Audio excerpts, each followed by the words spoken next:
Sir நம்ம எவ்வளவுதான் வெளிப்படைத்தன்மையோட இந்த மாதிரி பணி நியமனங்கள் வழங்கினாலும் அதிமுக தொடர்ச்சியாக ஒரு விமர்சனம் வைக்கிறாங்க. ஊழலின் ஊற்றுக்கண்ணாக திமுக செயல்படுதுன்னு இன்னைக்கும் விமர்சனம் வச்சிருக்காங்க. யாரையாவது ஒருத்தரை வந்து இங்க என்ன நடக்குதுன்னு காட்டிட்டு சொல்லுங்க. பேசுறது என்னன்னாலும் வெளியில பேசிடலாம். கடந்த காலங்களில் இந்த துறையில் இருந்த விஷயங்களும் இப்ப நடக்கிற விஷயத்தையும் யாராவது கேட்டு இருந்து செல்லலாம்.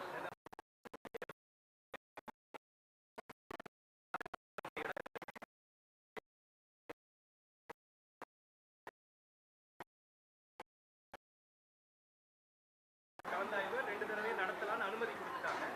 மாநில ஒதுக்கீட்டுக்கான இந்த இடஒதுக்கீட்டுக்கு மாநில அளவிலான இடஒதுக்கீடு நம்ம ஏற்கனவே நம்ம பண்றது முடிச்சாச்சு.